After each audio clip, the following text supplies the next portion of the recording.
Sawisi agaw yumamin, good day in English. I'm Jean-Kate Baxi, your virtual tour guide. Welcome to Fierceland, Bontoc Mountain Province. Starting here at Zama bus station, just beside Baguio Central Mall. Take the bus going to Bontoc. Enjoy this road trip to Halsima Highway with its scenery and cold breeze. Halsima Highway is the Philippines' deadliest road, also known as Mountain Trail. Halsima Highway spans 150 kilometers between the town of Baguio and Bontoc in Mountain Province. Halsima Highway was named after Eusebius Julius Halsima, a prolific American engineer. He was notable for building Baguio's most important public structure. Eusebius also served as Baguio's mayor from 1920 to 1937. It was during his term that the construction of the notorious road started. However, the American government at that time refuses to fund Halsima project. This forced him to seek help from the local folk. After a painstaking effort to bring the project into reality, Halsima Highway officially opened to the public in 1930. And in 2011, Halsima Highway has finally paved. So here we are at Bontoc Mountain Province. Bontoc Mountain Province is the historical capital of the entire Cordillera region. The Igorot who inhabit Bontoc and the surrounding areas still practice ancient customs and tradition. Bontoc is the capital of the landlocked province in the Cordillera Administrative Region called Mountain Province. On September 16, 1903, Bontoc was recognized as the capital town of the old Mountain Province. But it was not until June 25, 1963 that it was designated as a municipality by Executive Order Number 42. Bontoc is bounded on the north by the municipality of Tubo, Abra, northeast by the municipality of Sadanga, on the east by the municipality of Barlig, on the south by the municipality of Banawe and Hungduan, Ifugao, southwest by the municipality of Sabangan, and on the west by the municipality of Sagada and Busao.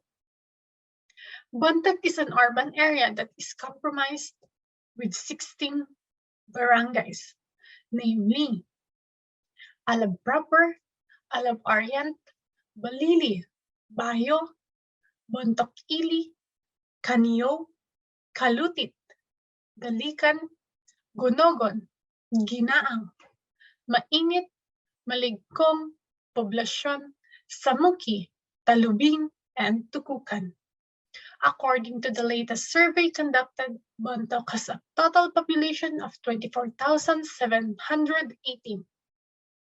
A royal order issued on June 24, 1858, created the district of Bontoc as independent military command. It was on the 10th Politico-Military Commandancia established in the Cordillera between 1847 and 1891 by the Spanish colonial government to gain political control over the independent tribes of the Igorots.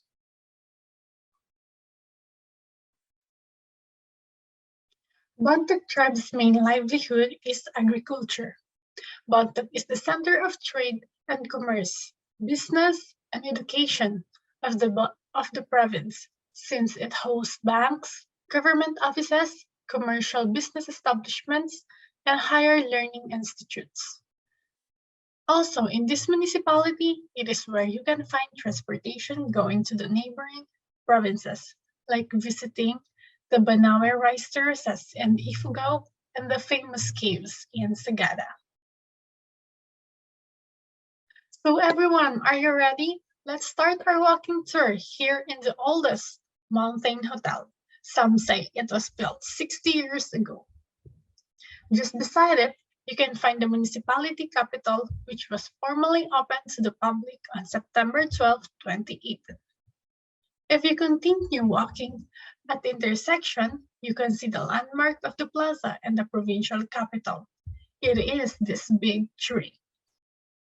So beside this big tree, at the side of it, you can see a stairway going to Bontoc Plaza and provincial capital.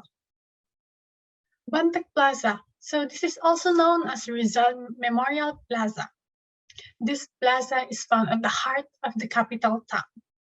This statue of Dr. Jose Rizal stands towering the plaza, which serves as a good respite and also as a playing ground and meeting venue for programs and other gatherings. The Rizal Monument withstood all the air bombing of Bontoc during the war. All buildings and structures of importance were hit, but the Rizal Monument still remains standing at the public plaza. If you continue walking to the stairs, you can see the provincial capital of Mountain Province. This Capitolio was built in 1908. It was an outstanding example of Cordillera architecture that was built during the American colonial period. But the old Mountain Province Capitol building had been demolished. It was torn down to give way to a new Capitol building since it was alignedly prone to fire. So are you all ready? Let's go to this tourist spots in Bontoc Mountain Province. Our first stop is Bontoc Museum, which is located within Catholic Sister Convent and St. Vincent Elementary School. This was founded by a Belgian nun named Sister Basil Guiquer. They had an entrance fee of 65 pesos, and they are open from Monday to Sunday. This museum is to preserve the history and heritage of the indigenous people of the Cordillera region, collectively known as the Ifugao, or known as Ifugao, and in Tagalog they are called Igorots. The museum collection includes traditional costumes, hunting and farming tools, and also old photographs. Beside the museum building, there is a model of traditional Bontoc village, which highlights some of the various aspects of the Bontoc material culture. So our next stop is the Mount Kupapay. Maligkong Bontoc Mount Kupapay is best visited for the viewing of sunrise and the sea of clouds. And if ever no presence of sea of clouds, the summit still offers an overlooking view of majestic Maligkong rice terraces. It is a win-win situation, and these hikes give you the best tour friend of all time, because the tour guide has a travel friend. They have a furry friends. Now that people are allowed to travel, a guide is required to every tourist, whether solo or group travel. The guide fee is 500 pesos, max of 5 packs, and an additional 100 per person. So as early as 4:30 a.m., have your breakfast. After that, hike for 30 to 1 hour and enjoy the extraordinary view of nature with its environmental fee of 50 pesos. So this Mount Kupapay is featured in one of the travel documentary called Viaje ni Drew on GMA channel. So let me show you this video. Alas 5 ng umaga nang simulan namin ang aming paglalakad papuntang Mount Kupapay. Yap, unang pasyal pa lang, napapalaban ka na.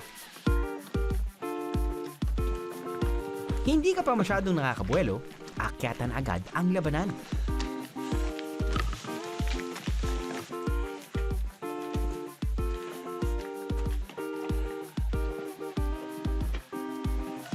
Sa simula, sa mga hagdan sa gilid ng bundok,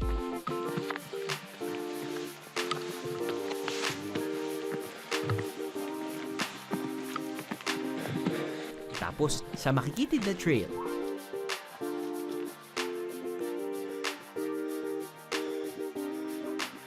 nung wala pang mga kalsada sa baba, dito nakatira yung mas maraming mga tao.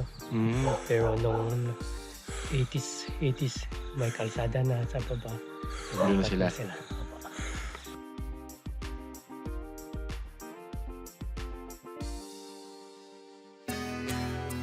Kung sakaling hindi ka makasabay sa mga kasama mong mabibilis maglakad, huwag mag-alala dahil may backup namang guide. Meet Tamtam, ang dog guide na matyagang sumasabay sa mga nahuhuli sa trail. Hindi ka rin kakantsawan ni Tamtam kung sakaling tumigil ka at magpahinga. At kung sakaling napabilis ang takbo niya at naiwan ka, hihinto si Tamtam hanggat maabutan mo siya. Oh, so sweet. Good boy, Tamtam.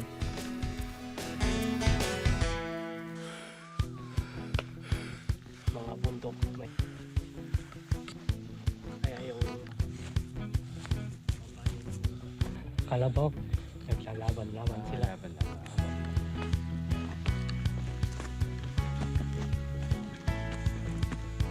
All right, after over 40 minutes of trekking and a total of 1.8 kilometers. Hindi na tayo. Mukhang may nauna na sa atin. Kasi original time of the start of the assault was 4 a.m. but we checked our time. Sunrise would be 6:30. It's gonna take like 45 minutes nga. So true enough. Took us mga 42 minutes. And it's only 5:45. So we still have a couple of minutes to enjoy the bonfire, the chica chica, and then we wait for the sun to rise. All right, go.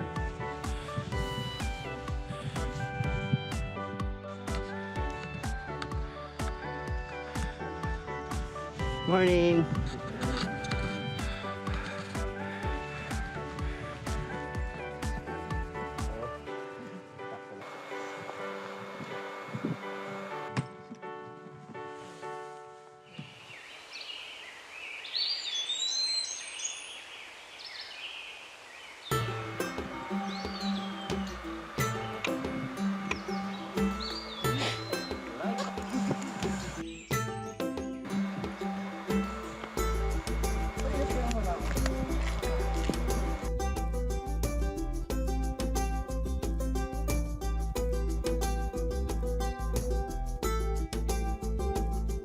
(1,700 meters above sea level ang Mount Kupapi. Ang pinakamataas na bundok sa tabi ng hagdan-hagdang palayan ng Maligkong. Kaya naman panalo ang view.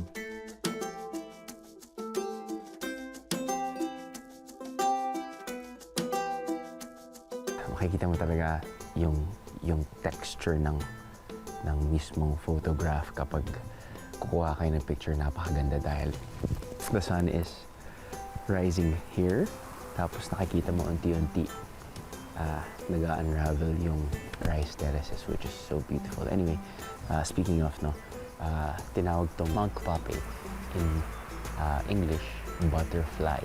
Dahil apparently before, marami ng mga butterflies dito. Wala na sila.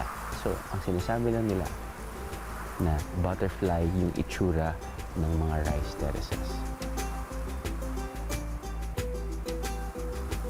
Yung sa gitna, yun yung katawan, tapos yung sa side, yun yung mga pakpak. Yun yung permanent butterfly nila.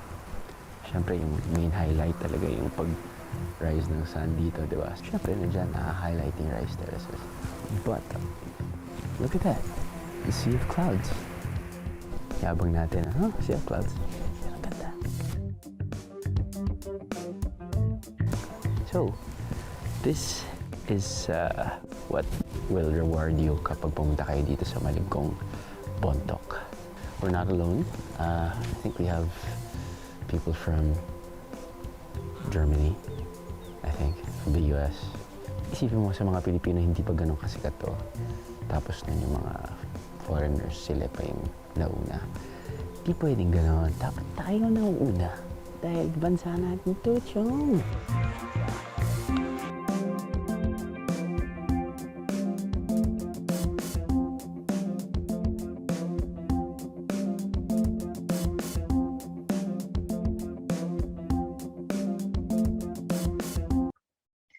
Our next stop, let's continue our trekking to Mount Fatu. Some hikers tend to extend their hiking route because of Mount Fatu, a connecting mountain to Mount Kupapay. Its trail is more challenging than Mount Kupapay since it is more ascending trails. However, they has an equal stunning view of Maligong rice terraces and a rock formation at the summit, and at the highest point climb this rock for more scenic view of sunset and sea of clouds. This was also featured in Biyahe ni Drew. So here's the video. Let me show you.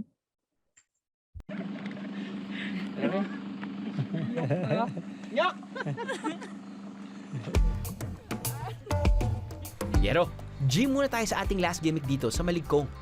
And yes, lakad pa more.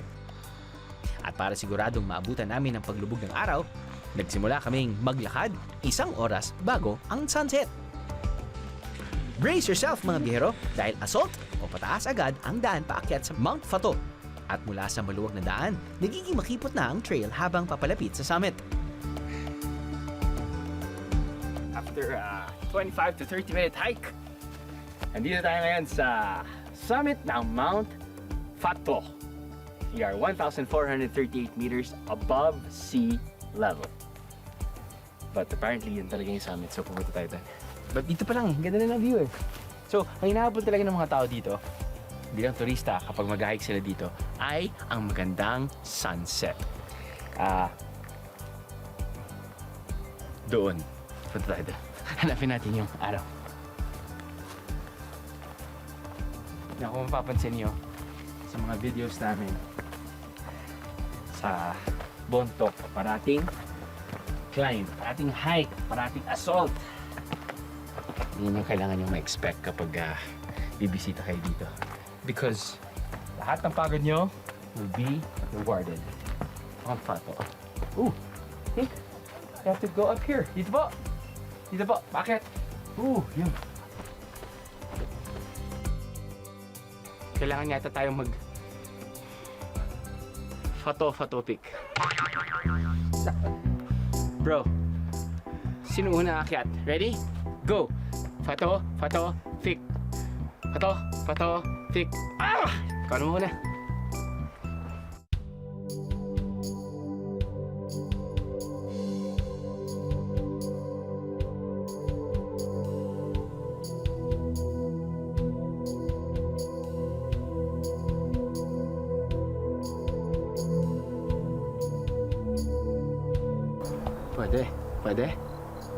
Pwede. Tanggalin lang natin yung puno para makita natin yung sunset, no? Hindi pala. Sorry. But, ito yung hinahabol ng mga turista dito. Look at that. Beautiful. Whew! Surrounded by beautiful mountains. Nice. Tahimik. Grabe. Sa sobrang tahimik, parang ayoko umutot. Kanina pa ako napapatot, pero ayoko umutot.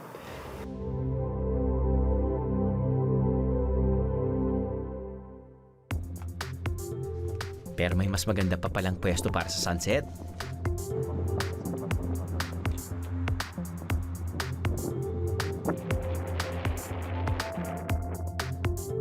Yun naman pala, yung pag-akyat namin sa summit ng Mount Fatu, kala namin doon na namin ma-experience yung sunrise. Apparently, it's still a great view. Don't get me wrong. I mean, sunset. Don't get me wrong. It's a great view. 360-degree great view. Pero napansin namin, bakit yung araw nakatago sa mga puno? Hindi pa na namin alam na pwede kang pumunta dito sa Mount Mogao. It's probably an additional 10 to 15 minute trek. At wala ng mga puno. I mean, may mga puno pa rin pero kita mo na yung sun na pababa. Unfortunately, maraming clouds. Okay lang. At least nakita natin yung reddish clouds. I mean, it's still a win for us dahil napuntahan na natin ang Mount Fatu at napuntahan na rin natin ang Mount Mogao na hindi raw usually pinupuntahan ng mga turista dahil napagod na sila dun sa kakaakyat ng Mount Fatu. Anyway, bihero tip lang. Mapapawisan kayo, paakyat.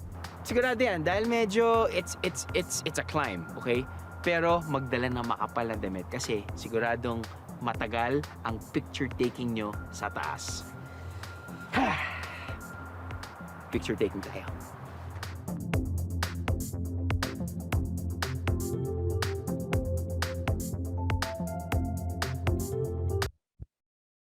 So I have this short clip of hiking these two mountains, and let me show you how it looks like.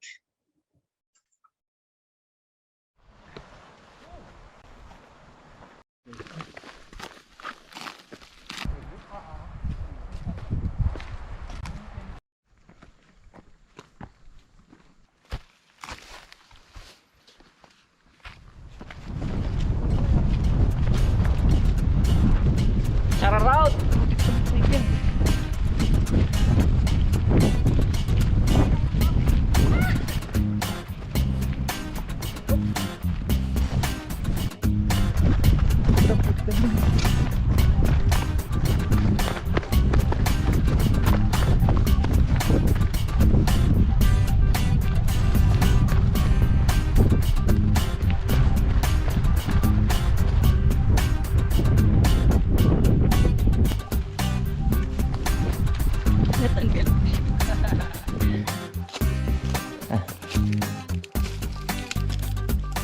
Cool na pala to. Nahulog ka. Goodbye Earth. Hoy, ingat na.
Wala pa sa single track.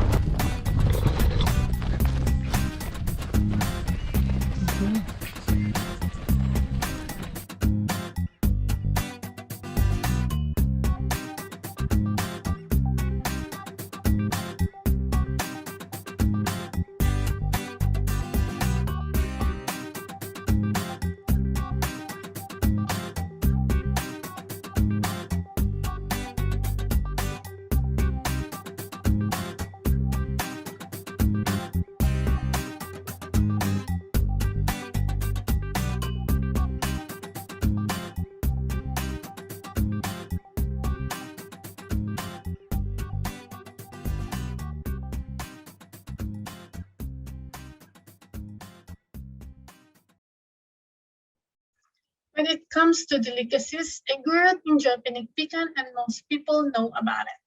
Pinikpikan is a dish from a cordilleras that prepare by beating a live chicken before burning, slaughtering, and cooking it. Its name comes from the word pikpik, or to beat repeatedly. Pinikpikan began as a means of food hunting by tribes of Bontoc Mountain Province. It was also done as a ritual for decision making, with the innards of chicken dictating good or bad. Through some of the rituals done to prepare pinikpikan has been lost or diluted through generations, and now local is still regard this as dish as an extension of their culture. But Bontoc has a very famous pasalubong, the patupat or glutinous rice cake. Patupat is a sticky rice cake wrapped in banana leaves, cooked in rice producing areas of the province. A more indigenous version in Bontoc and Sadanga is the tinufo. This is a compact rice cake contained in woven sugar cane leaves and mixed with peanut or black beans. Patupat is a favorite delicacy which is mostly eaten during cultural celebration like the Am-Amo in Bontoc and during Christmas and New Year's Eve. Patupat has made its trademark being sold in bus terminals in Bontoc and placed in plastic bags. The recent introduction of labeled bags containing the delicacy shows an improvement in packaging the local made rice cake. Did you know that Bontoc has been labeled as Fierce Land a long time ago? Until now? This is because it is the home of fearless Bontoc tribe, indigenous people famed for their headhunting practice and tribal wars in olden days. Let me show you a video of what the Bontoc tribe looked like. Bontoc is the home of the Bontoc tribe, a feared warlike group of indigenous people who actively indulged in tribal wars with its neighbor until 1930s. Every Bontoc male had to undergo a rite of passage into manhood, which may include headhunting, where the male had to journey sometimes with companions and hunt for a human head. The Bontoc also used the jaw of the hunted head as a handle for guns, and as late as early 90s, evidence of this practice can be seen from one of the gongs in Pukisan, Bontoc. So everyone, that's all for this tour, and I hope you learned something, and thank you everyone. See you again. Bye-bye.